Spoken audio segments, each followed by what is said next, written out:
Okay, so I'm pulling up to this park here, and unfortunately, I cannot remember the name of the park. But anyway, see the parking lot here. Just gonna take a look at this park. It's kind of on my way home. It's like a mile or less than a mile away, and so I just parked in the middle of the parking lot like any sane person would do.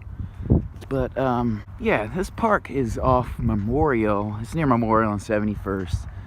As you can see, there's Sunshine Furniture right there, but some apartments or a senior living facility backs up to it. And then there's a neighborhood over here, and there's tennis courts over here, but we'll get into all that. So I knew this was back here a little while ago, but I just didn't know how big it was. You know, I thought it was kind of a smallish little park, but it's actually a nice park. You know, have a regular sidewalk that goes around and through the park.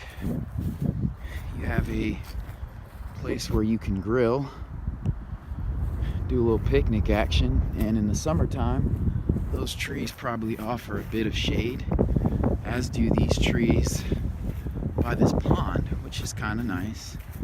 I don't know if you can fish here, but we'll check it out. And as with many parks here in Tulsa, you'll see this in a second, but there are storm drains. So this isn't part of that Mingo Valley drainage system I was talking about. This is just smart design. You know, this is, you want the rain to feed into the pond and not flood out the park or flood the roads around it. So you got your geese, which aren't afraid of anything. This water is very cold. It's actually frozen on top because it's been in the 20s the past couple days. So yeah, that stick just bounced off the top. So there's a very thin layer of ice. So got your spring running here. Anyway, it's a cool little park. So we'll go ahead and explore the other side. Now here's a better look at that spring that they have, and what's cool about that is, like I said, the rest of the pond is frozen. If you look closely, the geese are kind of circling this area where the water's flow. But yeah, that's kind of cool. Keeps the water going. And yeah, here's a little sign. Come back out for the park. Let's head up here to this baseball stadium,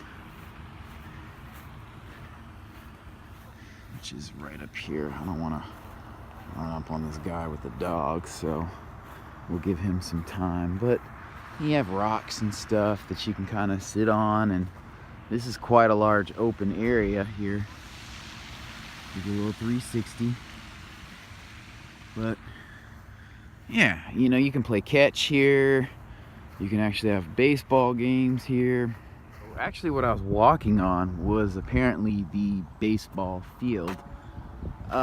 This would be a little dugout for you right here. It's shaded. There's a little dugout over there, and I mean, the field is not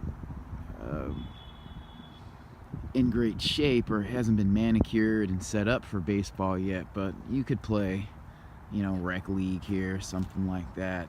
Set up some bases, that sort of thing.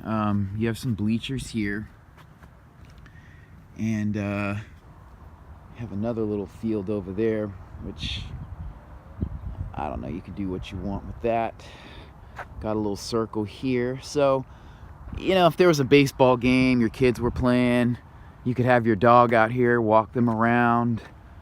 There's another little field right here with these shaded little dugout stand type things. Same thing over here. So a couple little fields here. This is concrete. It's kind of a weird design, but you know, it's functional. Only thing is, you wouldn't want to hit anything too hard, go over those fences and break windows and do damage to those houses. So this is kind of a weird park. So there's the field, the main field that I was just at, and those are the other fields, but you have a lot of concrete in this park. So looking here, and there's the parking lot right there. So there's some opportunity for development here. One thing I could see in this area would be like a splash pad, because you do have a neighborhood over here and some residential areas surrounding this park. So that would be a great opportunity, and you already have a little park here. I don't know, those splash pads are probably expensive for the city, but not a bad idea here. And so you could have a little cookout here with your family. And I don't think this is one of those parks where you have to make reservations, but you have a little playground here with this soft turf, which we didn't have when I was a kid. We just had sand. But anyway, you know, you have these little swings here, some rope here, not anything too crazy. You know, this is probably better for smaller, you know, pre-K or younger kids. Not really a great area for, you know, anyone over the age of 5, unless they're doing sports. But let's walk up here and take a look. Now, obviously, when you see this type of situation, you know it's going to be by reservation. So it even says that there, shelter reserved by permit only. So we know that. And then there's this little walkway that goes around the park, which is nice. You know, it's shaded. There are lights here, so you could walk around. I wouldn't do it too late, but you know, not too shabby. This will be a nice area to have a picnic, and these are actually pretty nice tennis courts. Look, the nets appear to be in pretty good shape. So is the court, not a ton of cracks. So this is quite nice. Let's border this road, which loops back around to 71st. Ross is over there, and H&R Block is somewhere in that direction. So, and then you have a sand volleyball court, which is not in the best shape, but you know, you can fix that relatively easily. Play volleyball, and you got your tennis court here, so that's pretty cool. Trash receptacles there, and then we have more concrete. This is just a weird park. It's just all of this space with concrete, you know. All right. So this concludes our tour of Leake Park. It's kind of tucked away back here, so it's not a bad park. It's quiet over here outside of that construction, which isn't too loud.